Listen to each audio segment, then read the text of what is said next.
शिव और बैलगाड़ी। सद्गुरु, ये कुछ 300 साल पहले की बात है। कर्नाटक के सुदूर दक्षिण क्षेत्र में अपनी बूढ़ी माँ के साथ एक योगी रहते थे। उनकी माँ काशी जाना चाहती थी ताकि वह विश्वनाथ जाकर शिव की गोद में प्राण त्याग सके।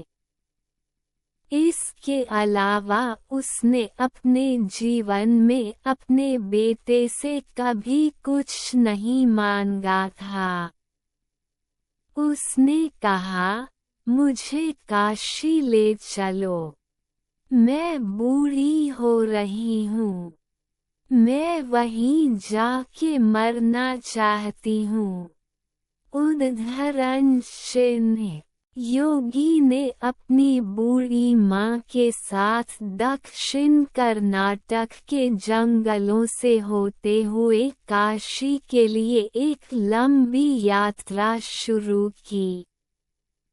वृद्धा होने के कारण उनकी माँ का स्वास्थ्य बिगड़ गया, तो उन्होंने माँ को कंधे पर उठा लिया और जाहिर तौर पर कुछ समय पश्चात वह कमजोर महसूस करने लगा।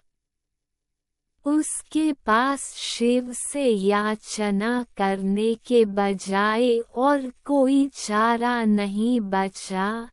उन्होंने याचना की, हे शिव, मुझे मेरे इस प्रयास में विफल मत होने देना। बस यही एक चीज है जो मेरी माँ ने मुझसे मांगा है। कृपया मुझे इसे पूरा करने दें।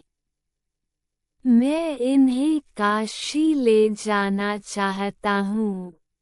हम वहाँ सिर्फ आप ही के लिए आ रहे हैं। कृपया मुझे ताकत दें।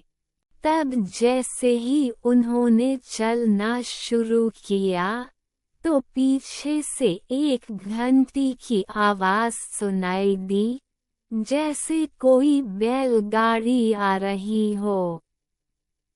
उन्हें धुंध से उबरती हुई एक बैलगाड़ी दिखाई दी, जिसे एक बैल खींच रहा था, जो थोड़ा अजीब था, क्योंकि एक बैल वाली बैलगाड़ी छोटे रास्तों के लिए होती है।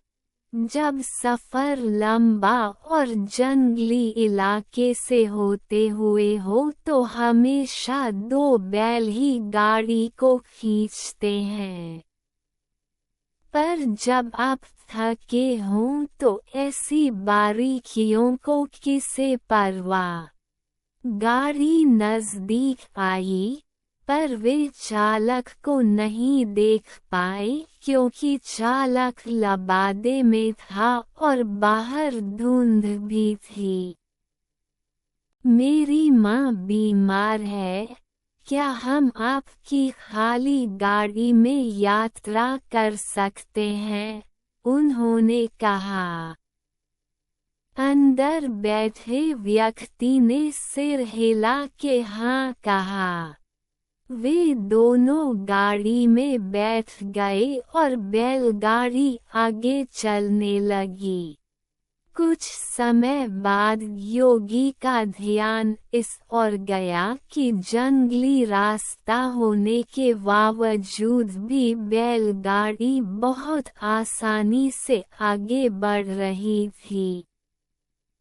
तब उन्होंने नीचे देखा और पाया कि पहिए घूम नहीं रहे हैं।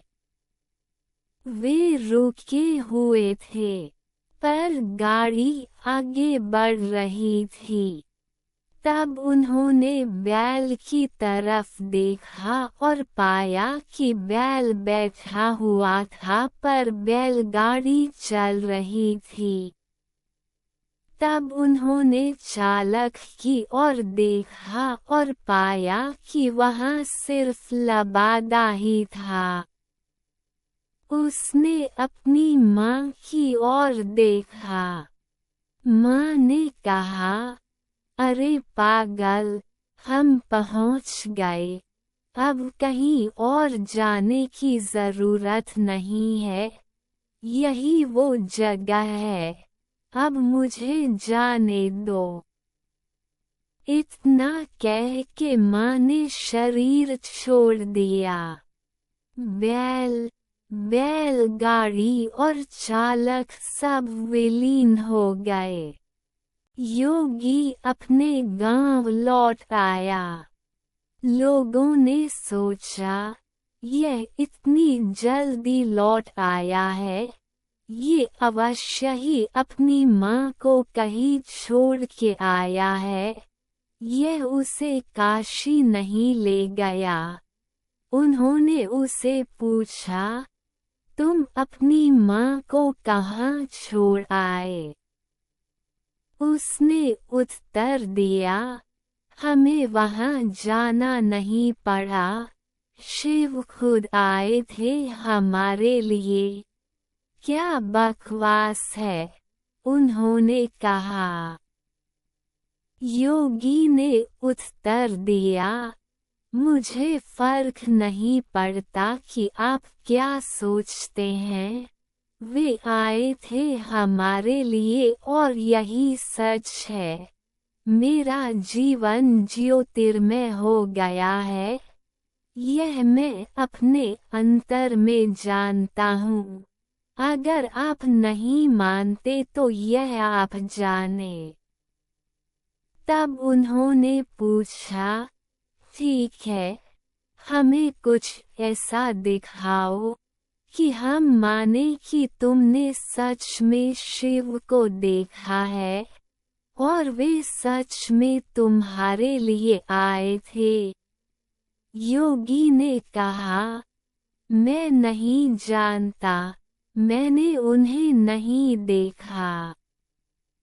मुझे सिर्फ एक लबादा दिखा, वहाँ कोई चेहरा नहीं था, वहाँ कुछ नहीं था, वह खाली था। अचानक सबने देखा कि वह खुद वहाँ नहीं थे, सिर्फ उनके कपड़े ही दिखाई पड़ रहे थे। वे दक्षिण भारत के महान संत बने। जहाँ भी वह जाते लोग उन्हें बिना चेहरे वाले योगी के रूप में लोग जानते थे। शिव और बैलगाड़ी। सद्गुरु